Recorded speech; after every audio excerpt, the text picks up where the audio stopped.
bad boys in the 2010s in the SEC. Which team was the baddest of the bad in terms of you just didn't want to face them? You knew they were a gauntlet.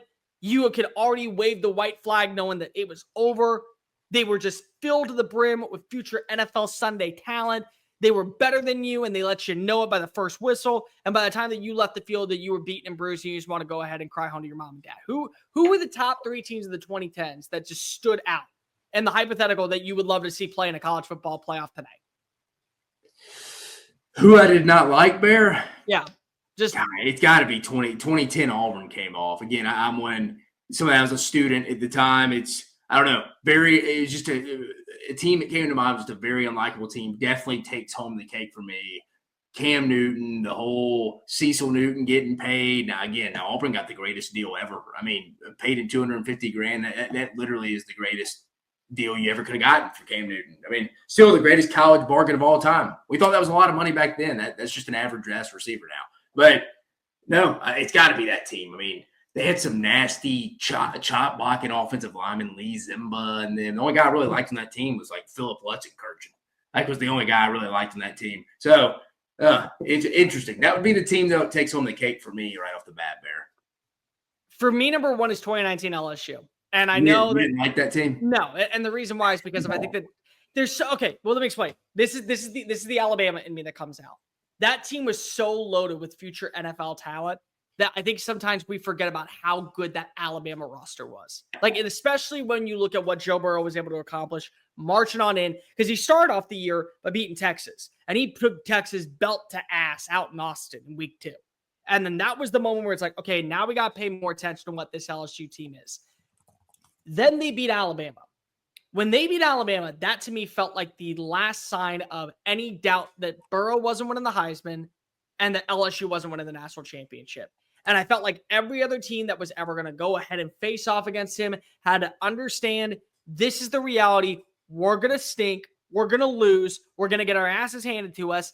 And it just was so demoralizing. Like, as an Alabama fan, knowing how good we could have been that year, knowing how good that team was supposed to be, knowing how many talented future NFL players were eventually about ready to head off to the next stage of their career. And then remember that was the game where it was the very last moment of the Tua Tagovailoa era before eventually the following week he gets hurt against Mississippi State, and then he's out for the rest of the season. So it's like, it was little things like that just drove me kind of nuts. Like, I knew that this was an impenetrable force. And the worst part was that they didn't have the number 1 defense. Like, they were so good offensively with Jamar Chase, with Justin Jefferson, with Joe Burrow, Clyde Edwards-Helaire, and their defense was like top 40. Like, so Alabama should have been able to put belt to ass if they wanted to on that secondary. Yeah, best defenders that year were who? Probably Derek Stingley. Yeah, Derek Stingley as a freshman. Grant Delpit was on that team. Patrick Queen was the starting middle linebacker. They had some decent defensive linemen, but like Delpit was like the big guy at the time, and then Derek Stingley Jr. was an All-American. Who's number 2? I didn't really dislike that team. It was more of like a, damn, I respect them. They're really good. Okay, it's a hatred out of respect. Like, that should have been out. I didn't like the 2010 Auburn team. That was not a respect thing, but it's funny. I ended up working for the office coordinator of that team. But no, hell, imagine sitting in a team room having to listen to him and Cam talk about the damn thing. I'm just like, good God. Well, that's number 3. Who's number 2? Or who's another one for you? That's not number 3. It's number 1 for me. Okay, who's number 2 for you? Because that was number 3 for me.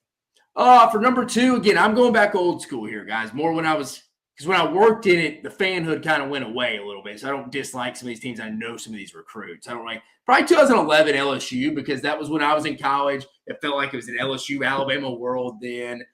First game of the century type vibes there. They played twice that year. Felt like you should have won the first game that year. I just didn't really like that LSU team that year. I thought Alabama was better for most of that year, but yeah, I like Tyrann Mathieu now. At that time for that season, I didn't. I more respect that team now.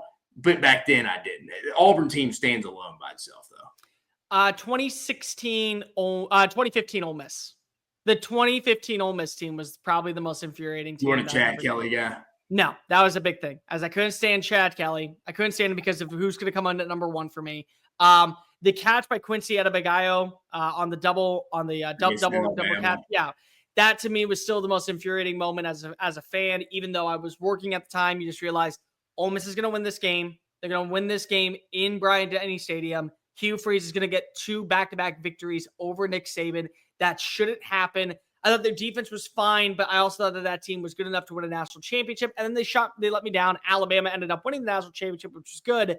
But it's like a blemish on the radar. Like, when it's like you feel like that your team should be known for a better season, and then eventually it's like that was the one blip. That was the one thing that stopped from perfection for Nick Saban was Hugh Freeze, a decent defense, really, in my opinion, an overrated offensive line, but just great play calling, and Chad Kelly simply reincarnating the legend of Johnny Manziel from circa 2012 inside of Bryant-Denny Stadium. That to me was just a team that was so infuriating, and I don't think that anybody had an answer for them. It was like they had to have the self-inflicting wound for them to lose a game. They had to be the reason they lost. It was never that. It was never another team was putting belt to ass to them. They were internally having too many self-inflicted mistakes. When the game tips off, the NBA action is just beginning on FanDuel, America's #1 sportsbook, because FanDuel is your home for NBA live betting. Even if you miss the first few minutes of a game or want to bet on a fourth quarter comeback, you can make your picks from the first whistle until the final buzzer. Plus, you can even combine your live bets into a same-game parlay for a shot at a bigger payout. However you want to play, now is the perfect time to join. New FanDuel customers get started with $150 in bonus bets with your first $5 bet win. Just visit FanDuel.com/SECU to join today. That's FanDuel.com/SECU for your shot at $150 in bonus bets. Make every moment more with FanDuel, the official sports betting partner of the NBA. Disclaimer: must be 21 plus and present in select states. For Kansas in affiliation with Kansas Star Casino, and 18 plus in DC. First online real money wagers only. $5 first deposit is required. A bonus issues with non-withdrawable bonus bets, which expire 7 days after receipt. Restrictions apply. See terms at sportsbook.fanduel.com. Gambling problem? Call 1-800-GAMBLER or visit fanduel.com/RG. Call 1-888-789-7777 or visit ccpg.org/chat in Connecticut or visit mdgamblinghelp.org in Maryland. Hope is here. Visit gamblinghelplinema.org or call 800-327-5050 for 24/7 support in Massachusetts, or call 1-877-8-HOPE-NY or text HOPE-NY in New York. All right, back to the show. My final team here, Bear. And again, I went in the wrong order. So Auburn was 1. This LSU team was 2011 was 2. This is my third one. Kind of going back and forth. Don't really dislike either one of these teams, honestly. But if I had two from 2010 on, it's either 2012 Texas A&M or 2016 Tennessee. For whatever reason, I was never – again, I've met him. I've dealt with him a few times. I like him a lot better now, Butch Jones. But then was not a big – but I felt like that team was just like lucky as hell, hitting the Hail Mary against Georgia in Kirby Smart's first year. Just didn't really think it was a great overall team. I don't know. They kind of annoyed me at times. Not a big hatred there, but if I had to come up with one more, I mustered up that one. You could throw 2012 A&M in there as honorable mention. You didn't want to throw 2013 Auburn in there? Because that was the respect factor to me. That's the reason they're not on this list for me. Just the fact that I can see why they would be on it. I don't know. They didn't have any players I disliked on that team, really. Like, I mean, it could. I don't know. I mean, that's fair. If someone wants to put them on there for sure. What'd you say was your honorable mention? Texas A&M 2012. That's number one. That's number one. That's number one. Year one in the SEC.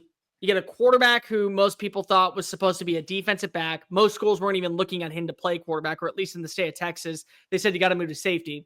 Comes on in. He marches into Bryant-Denny Stadium on a November afternoon. I watch as a ball is batted at the line of scrimmage, bounces into his hand, runs around, finds Ryan Swoop in the back of the end zone, 6 points. I'm sitting in the end zone. I'm 13 rows up, and the crowd goes silent. And Johnny Manziel single-handedly beat Alabama. Like, yes, the defense did its job, and yes, you had a couple of runs here and there, but Johnny Manziel beat Alabama. And as somebody that grew up in the city of Houston and would go to College Station on weekends and would hang out with his friends from high school on weekends, I had one friend, his name is Tyler Blanton. Tyler, if you're watching this, I'm telling the story now. He would introduce me as the guy that went to Alabama. And every single Aggie would go, hey, man, 29-24. Hey, man, 29-24. So I had to live in an off season where so many Aggies were coming up to me and talking about how they marched in to Bryant-Denny Stadium in year one in the SEC, and it was a cakewalk. Keep in mind, that was the same year that Alabama marched its happy ass into the national championship after beating Georgia and put boot to ass against Notre Dame. But I had to hear for an entire offseason that 29-24, 29-24, and that has lingered in my brain for so long. It honestly has nothing to do with that team, but just hearing that for an entire summer whenever we would go out, any single time in College Station, any single time we'd go to the bar scene, it just got infuriating. It just got to the point of where I want to start punching people. Like, to me, that will be the single most hated team that I ever have had, just because of how the fan base added every single time that we ever went out drinking. That's the one that does it for me. It is. No, yeah, I can see it. It'd been interesting to see what that team looked like if they'd have made the playoffs that year. If there were the playoffs. If there was such a playoff, honestly, if they would have won one other game and been in the SEC championship, I would have been very interested to see how Johnny Manziel would have taken on Aaron Murray. I think that would have been a really interesting dynamic on Mark Richt versus Kevin Sumlin for a shot at the national championship. That would have been really interesting, in my opinion. Really, and honestly, I don't know if Georgia would have. I'm not sure if A&M would have won, but I'll tell you what, Johnny Manziel would have put up a show. Yeah. And honestly, and the one thing I will say, and again, people think I hate A&M. I don't hate A&M. I don't hate any team in college football. But I think the only thing that I will say positive about that team is that Johnny Manziel not playing in an SEC championship may be one of the biggest tragedies that we have seen in college football over the last 2 decades. It genuinely, just to be able to have a shot of winning a conference title. Well, to be fair, you had to think about how dominant Bama was at that point. Sure. You know what I mean? So it's not like he missed out on it. Like, he was just he was at the wrong time. If he was I'm saying from like a fan perspective, as somebody that just would love to see a player like that. Because, like, think about it. Cam Newton played in one. Joe Burrow played in one. We never got to see Johnny do it. We never got to see one of the greatest quarterbacks of the 21st century play for a conference championship and a potential national championship. I think that's just it's a very somber moment as a college football fan that I would have loved to have seen, simply to say I was alive during that time to watch him play in Atlanta. That's it for me. That's the main thing. Yeah, and then I would say, you could make the case the top 3 teams in the country that year were from the SEC: Alabama, Georgia, and A&M. I think A&M not being in the top 5 at the end of the year was very infuriating, because if they definitely earned it with the Peach Bowl win, they 100% earned it. 12. No, they beat bad. K-State. I think it was Cotton Bowl. Oklahoma. They beat Oklahoma bad. I say it was Oklahoma, and it was the Cotton Bowl. That's it. The Cotton Bowl. Peach Bowl. Next year they came back and beat Duke. Duke in the Peach Bowl. That was it. That was the David Cutcliffe team. That Correct. was the really good David Cutcliffe team. I forget who was the quarterback.